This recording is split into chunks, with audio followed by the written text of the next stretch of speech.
నమస్కారం అందరికీ. జై శ్రీ గణేష, జై శ్రీరామ్. అందరికీ శ్రీరామనవమి శుభాకాంక్షలు. తోట డెకరేటర్స్ మన తోట విష్ణుకుమార్ అన్న ఈసారి రాముని జీవిత చరిత్ర కాన్సెప్ట్ అయితే మన ముందుకు తీసుకొచ్చిండు. వాళ్ళ గురుగారు తోట పీరయ్య అంటే వాళ్ళ తాతగారు అనమాట, అతనికి ఈ కాన్సెప్ట్ డెడికేట్ చేస్తున్నాడు. అన్న ఈ పర్టికులర్ ఫీల్డ్లో అయితే 25 years నుంచి ఉన్నాడు.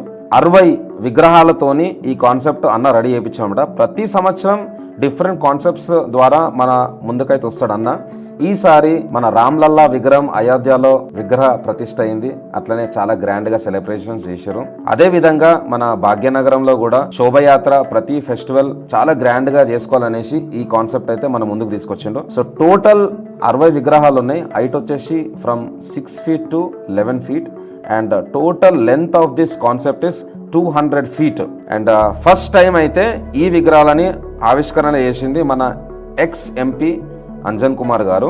లంగారౌస్ బాపుఘాట్ రామాలయం దగ్గర అయితే ఈ పర్టికులర్ విగ్రహాలు పెట్టినారు. ఫ్యూచర్లో మనకు హనుమాన్ జయంతికి, బోనాలకు, వినాయక చతుర్థికి, నవరాత్రులకు, అట్లనే అయ్యప్ప స్వామి పూజకైతే మీరు బుకింగ్ చేసుకోవచ్చు విగ్రహాలు.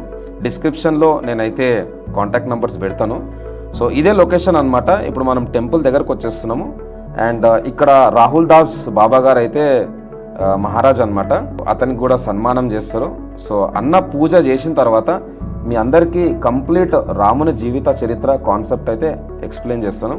సో ఈ పర్టికులర్ వీడియో మీరైతే లాస్ట్ వరకు చూడండి. ఇట్లనే సపోర్ట్ చేస్తుండండి.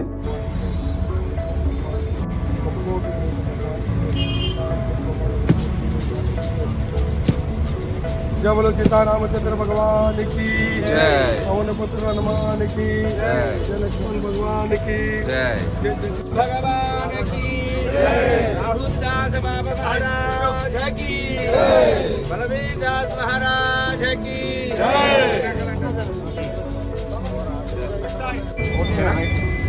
जय श्री राम, जय श्री राम. సో ఫ్రెండ్స్, మన అయోధ్య రామ్లల్లా దర్శనం అయితే చేసుకున్నాం. ఎగ్జాక్ట్లీ అయోధ్యలో ఉన్నట్టు ఇక్కడ విగ్రహం చేపించిండు.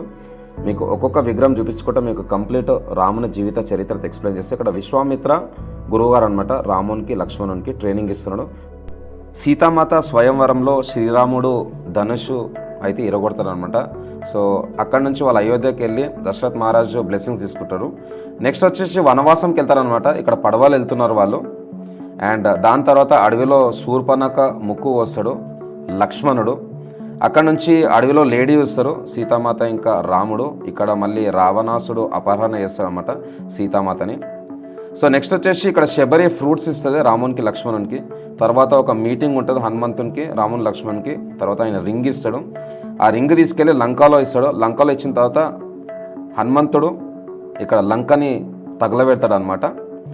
నెక్స్ట్ వచ్చేసి జాంబవంతుడు వానర సేనతోని లంకకు ఒక సేతు అయితే కడతారు. అండ్ తర్వాత లక్ష్మణునికి దెబ్బ తగిలిన తర్వాత హనుమంతుడు సంజీవుని బూటి తీసుకొస్తాడు. అట్లనే వాళ్ళు సేతు కట్టుకుంటూ అయితే ముందుకెళ్తుంటారు. ఇదంతా కట్టేసిన తర్వాత శ్రీరాముడు లంకకి వెళ్తాడు. లంకకి వెళ్ళిన తర్వాత యుద్ధం జరుగుతుంది. రావణాసుడు ఉంటాడు ఇక్కడ. అట్లనే మన కుంభకర్ణుడు ఉన్నాడు. సో నెక్స్ట్ రావణాసుని హతమార్చిన తర్వాత శ్రీరాముడు, సీతామాత, లక్ష్మణుడు, హనుమంతుడు రిటర్న్ అయోధ్యకు వస్తారు. అక్కడ పట్టాభిషేకం జరుగుతుంది. సో ఇదనమాట స్టోరీ.